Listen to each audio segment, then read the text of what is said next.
Section 1. You will hear a woman phoning to complain about the item she ordered last week. First, you'll have some time to look at questions 1 to 4.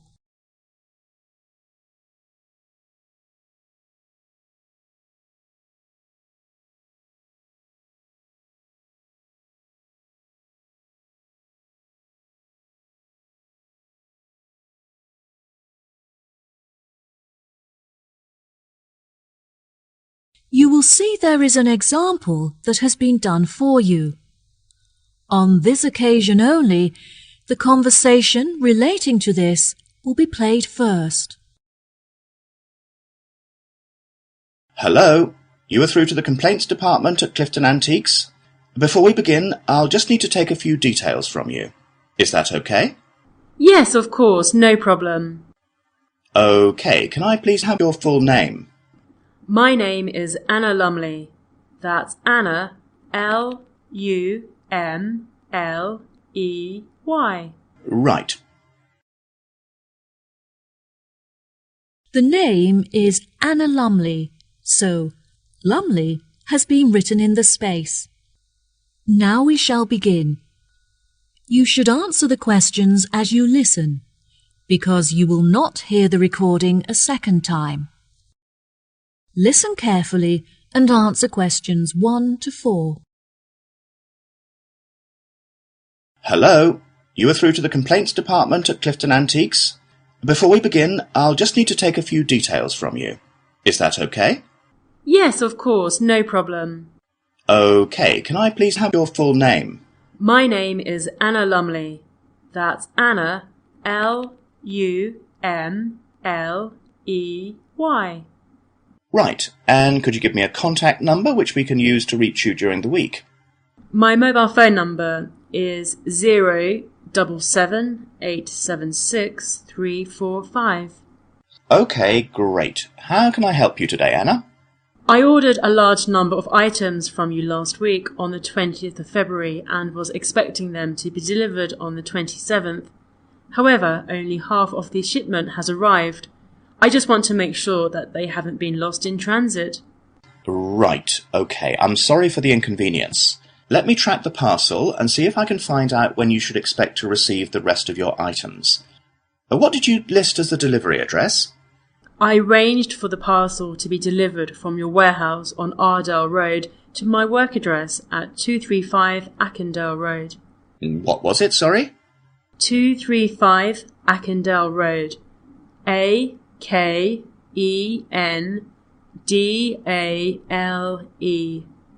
East Sea? Yes, East Sea. Right, okay. I've found your parcel here on our system.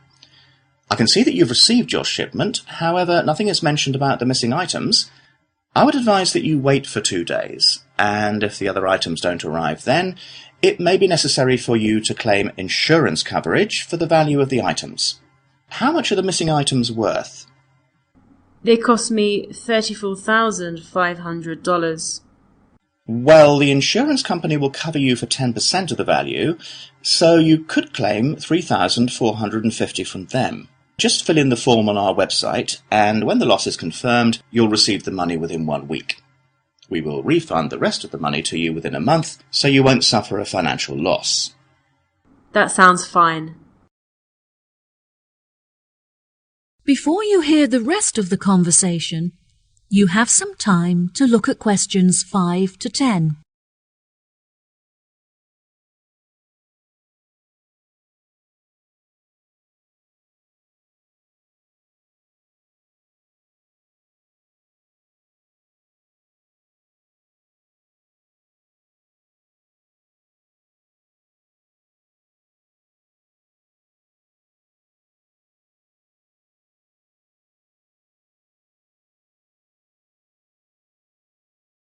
Now listen and answer questions 5 to 10. I'll just need to take a list of the missing items from you so we can check it against our records. Is that okay? Sure, no problem. Unfortunately, a lot of the items are one of a kind and therefore irreplaceable. There were some small items such as lamps and chairs that aren't very valuable. However, there was a large item of antique furniture and a bag full of first edition books, which were among the first ever to be printed on a press. Right. Okay. Is there anything else? Yes, I also purchased a Victorian rocking horse for my daughter, some large oil paintings originating from the Edwardian period, and a few decorative fruit bowls. Right, okay. I've taken a list of your missing items, so I'll phone the warehouse to see if any of them are lying around. Ah, I almost forgot. There were a couple of other pieces that I've spotted on your website and would like to order. Can I do that now? Of course, no problem. Can you give me a description of the items that you're looking to purchase? There was a gold clock and a golden framed vintage mirror. Okay, perfect. I'll charge the items to the payment card that you used before, and they should be delivered to you within the next week. Is there anything else that I can do for you today? Yes, 2 of the items that I received in the shipment are damaged, so I need to make a claim for a partial refund. Oh, I'm sorry to hear that. I need to take down a few details of the actual damage over the phone before you put in a full report. Can you tell me which pieces are damaged? A drawer is missing from the antique mahogany desk, and there is also a dent on one of the corners, so it's unusable. I see.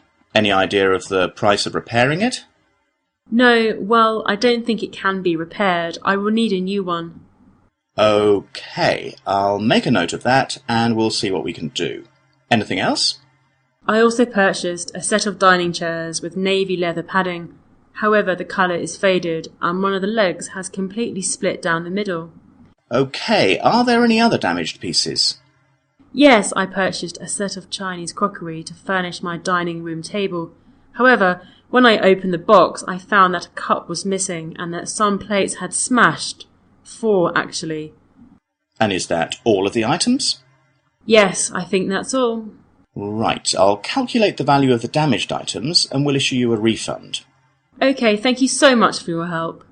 No problem at all, it was my pleasure. Goodbye. That is the end of Section 1. Section 2. You will hear a tour guide introducing a resort called Mangrove Tree. First, you'll have some time to look at questions 11 to 17.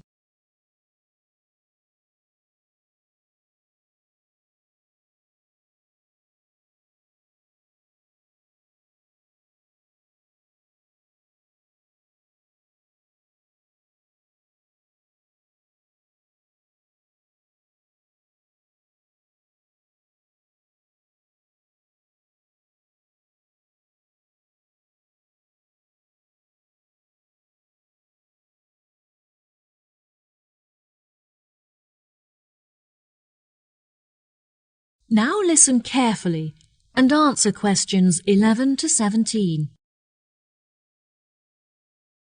Welcome to all of you. Can everybody see and hear me? Good. I'm David, your guide for this tour of the Mangrove Tree Resort. I'll start today with some general background information. As there have been a number of changes made, I printed the map of the new complex for each of you. And I'd just like to point out where everything is, and then you can take a look at it for yourself. Basically, the best feature of our new location is that we have our own private beach, which is on the left and accessible directly from the hotel. Now we're standing at the information desk, and we're going to look at the views in each direction. Out to the west, there's a gift shop where guests can shop for small trinkets made by local villagers from shells and starfish. If you look carefully up there, on the other side of the restaurant, there's a state-of-the-art spa facility just next to the grove of palm trees, where guests can have treatments including massage or detoxify their body in the steam room. A major drawback of our previous hotel complex was that there was no room for an on-site helicopter port, which meant that our most important guests were forced to commute from the local airport. As we were unable to construct a suitable facility on the eastern side, we have constructed a large heliport to the north. Guests wishing to stretch their legs after a long flight can simply head south to the tennis courts for a match on our splendidly manicured courts. Now if you look in front of you, there's a swimming pool in the centre equipped with slides and a diving board. which is the main feature of the new complex, and is overlooked by all of the other buildings. We have decided to maintain the family-friendly status of our original hotel. However, from guest service, we have come to realise that parents also enjoy time to relax without having to look after their children. Therefore, we have constructed a fun play centre where parents can leave their children with a trained childminder and take some time for themselves. This facility is located just to the north of the swimming pool and is covered with a small canopy to protect the children from the sun. Many of our working guests will require access to a quiet space for work. If you direct them just south of the swimming pool, they will discover our conference centre, which comes complete with meeting rooms, offices and Wi-Fi access. In order to access the Wi-Fi network, they should simply report to the information desk, where an assistant will provide them with a personal password. This desk is situated just between the conference centre and the beach.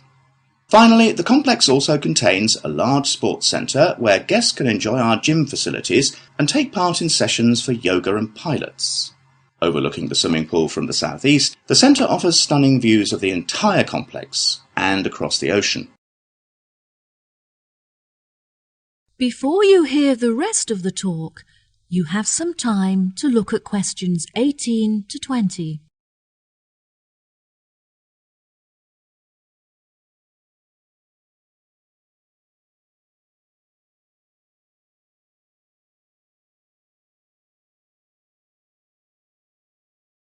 Now listen and answer questions 18 to 20. Next, I would like to discuss our new restaurant, which is run by the award-winning chef Alberto Brava. Every week he will offer a new menu of fresh seafood, such as crab and sea bass, which has been caught that day by local fishermen. The daily menu will include a range of organic meats and vegetables freshly grilled on the barbecue, served with a selection of specially prepared sauces and spices. There is no menu specifically for vegetarians. However, there will be a large range of grilled vegetables for them to choose. The hotel now has a selection of sweets to cater to our more discerning guests and provide for special occasions. As these sweets are finely decorated with furniture and paintings, they are not suitable for families with children. Our Tiki sweet is the finest of them all. It is slightly too ornate for business people, but would be perfect for couples on their honeymoon who may even have been married in the hotel. Finally, I would like to share some exciting news. Our hotel has won awards in the past for its fantastic service. However, we have just won the prestigious Green Award for our efforts in reducing our carbon footprint. The award will be proudly displayed in the restaurant facility, where it can be admired by our guests and staff alike. Well, here we are back at our starting point, the information desk. That is the end of Section 2. Section 3.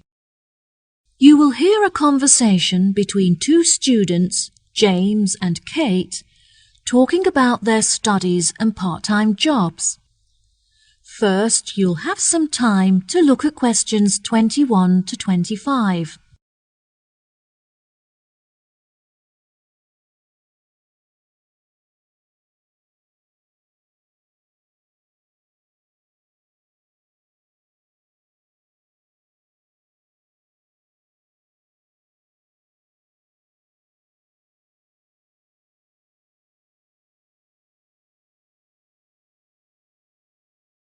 Now listen carefully and answer questions 21 to 25. Kate, I'm really busy at the moment trying to manage both my schoolwork and part-time job. Oh, James, that sounds like a lot to handle. Where do you work? I managed to get a job working in the local bakery, learning how to make bread and cakes. Since I'm studying business, it's really useful to experience at first hand how a shop is run and interact with the customers. Wow, it sounds really interesting. I'd love to come in and try the produce one day. Is it nearby? It's about 15 minutes away, which is frustrating because it's too far to walk from my house and I have to drive there. Despite the commute, my tutor recommended it to me as it's renowned in certain circles for being a very well-run and successful business. Is it a part of the Kingfisher Bakers chain? No, it's an independent family-run store, which is good because they're really supportive and eager to help me with the information I need. How do you find the theoretical aspect of the schoolwork? I find the practical work far more interesting, but my tutors are really enthusiastic and I get on well with my classmates, which makes the lessons a lot more enjoyable. Also, I recently found out that I can complete the theoretical aspects of the course within 1 year because of the practical experience I'm getting. Wow, that's great. I know, I was so relieved. I find the theory pretty hard to understand, so I was really worried about taking it for another year. Do you get assessed every term or just once at the end of each academic year? No, there's an assessment every term, which is great because it really takes the pressure off. In the first term, it's really relaxed. You conduct your own experiments on your topic of choice, and then everyone in your class assesses each other as a practical exercise. It's just a shame that practical experience doesn't count towards the grades. Yes, that's true. Anyway, enough about me. What are you studying? Oh, I'm not sure what I want to study yet, but I've been making enquiries about the English language course. Do you know what career path you're interested in following? Since Spanish is my first language, I thought that studying English would be really beneficial if I decided to apply for a job in England. I really enjoy art, and I'm very creative, but I don't think that becoming an artist is a very practical choice. I was thinking of using my passion for art in a different way, like working as a curator in an art exhibition, for example. Wow, that sounds really interesting. I think you'd be good at that. The problem is that the course is very expensive, as you have to buy materials yourself, and they don't offer any scholarships to cover expenses.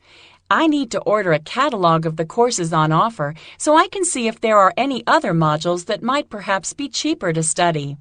Luckily, the courses don't start until September, so at least you have plenty of time to get organised. I can't believe I have to wait until September. I'm already so excited about starting. Before you hear the rest of the conversation, you have some time to look at questions 26 to 30.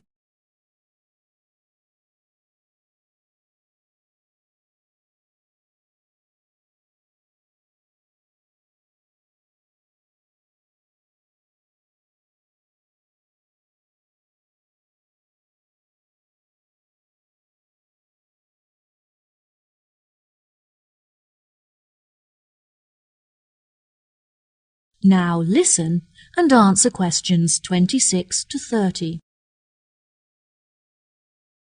What other art-focused modules could you choose from? History of art is my first choice, since there isn't so much expense involved. I think it would be really interesting, as they invite a number of guest lecturers from across the globe to speak on specialist subjects. That sounds great. What about sculpture? Well, sculpture looked like a really suitable option at first, since it's the easiest course.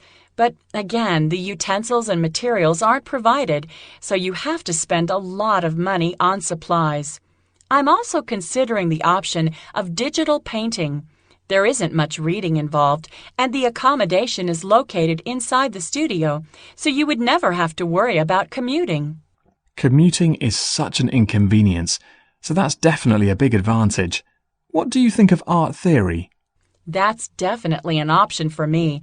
There are no exams, as you get assessed on your coursework and research is conducted independently, so you can work from home, which is really convenient. The only other option is photography, but I'm not so keen on that. Why not? I've just never really been interested in it, and I see it more as a medium for documentation rather than an art form. You're also required to buy one of those really expensive cameras with a digital display and micro-focus capabilities, which I can't afford. Well, let me know what course you decide on. I will. Thanks for talking it over with me. No problem. See you later. That is the end of Section 3. Section 4. You will hear a talk on the subject of birds in New Zealand. First, you have some time to look at questions 31 to 40.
Now listen carefully and answer questions 31 to 40.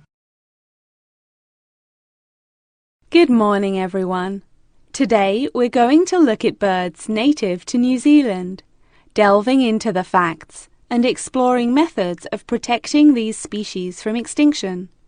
It may surprise you to hear that there are thousands of bird species that are endemic to New Zealand. That is to say that they are not found anywhere else on the globe. Since most of these birds live on a diet of freshly caught fish, they often nest along the coastline, or if they need to catch freshwater fish, the neighbouring river. Once they have mated, the female birds will collect twigs and pieces of debris to build nests where she can safely hatch her eggs out of the reach of predators.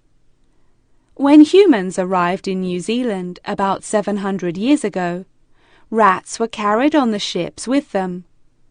The rats flourished in the warm climate and put pressure on the native bird populations, in particular on the flightless species. In 1984, researchers found that only 3 pairs of flightless bird species remained in existence, and that even these faced severe threats. New Zealand is now a world leader in facilitating the recovery of severely endangered species from the brink of extinction. Every year, researchers carry out surveys in order to monitor the fluctuating levels of bird numbers and species living in New Zealand. Due to the migration patterns of many of the species, it is particularly hard to estimate the bird numbers accurately, since many may have flown to other countries in search of mates and warmer climates, and thus not appear in the survey. Bird numbers are also particularly sensitive to environmental influences, in particular to those related to human activity. Everyday activities, such as farming or constructing a home, can have a massive impact on the local populations. Forests that serve as a habitat for thousands of birds can be entirely eradicated to make fields for crops or to provide wood for construction, having a disastrous impact. It is not only the human influence that threatens the future of many bird species, since many predatory animal species have flourished in New Zealand. One of these species is the mantane snake, which was introduced from Australia and has decimated the population of killdeer birds. These birds nest on the ground and often return to find that their eggs have been devoured by the egg-eating snakes. One cannot dismiss, of course, the pressure that nature itself imposes on the survival of many bird species. Natural disasters, such as storms, can be devastating, tearing apart forests and leaving thousands of destroyed nests in their wake. Monsoons flood the rivers and often drown many of the flightless bird species that are unable to escape. Unfortunately, the greatest threat to bird numbers in New Zealand is illegal hunting, which is almost impossible to prevent. Many endangered bird species are on display at the National Zoo, and it is essential that urgent measures are taken to protect them. The zoo recently employed an expert in bird protection, who recommended that they should employ a guard to protect their birds from poachers. The expert also pointed out that the birds can become very stressed in situations where the public are able to approach them too closely, suggesting that the administration install a fence network to keep the public a safe distance away from the birds. Despite this threat to birds in captivity, it is the freely roaming birds that are most at risk. Efforts are being made to educate people on how they can contribute towards protecting birds that are living in the wild. Finally, research has shown that one of the most effective methods of informing the public on the importance of protecting the bird populations is through the media. I advise you all to read the articles written on this topic in specialist journals. and also carry out research on the internet. Each and every one of you could make an enormous contribution to the protection of birds if you put your mind to it.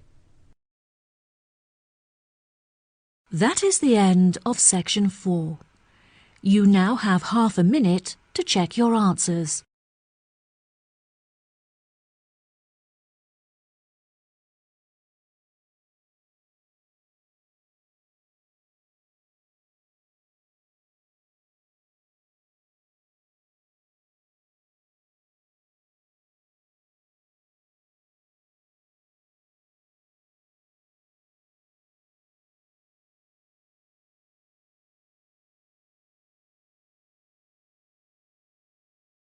That is the end of the listening test.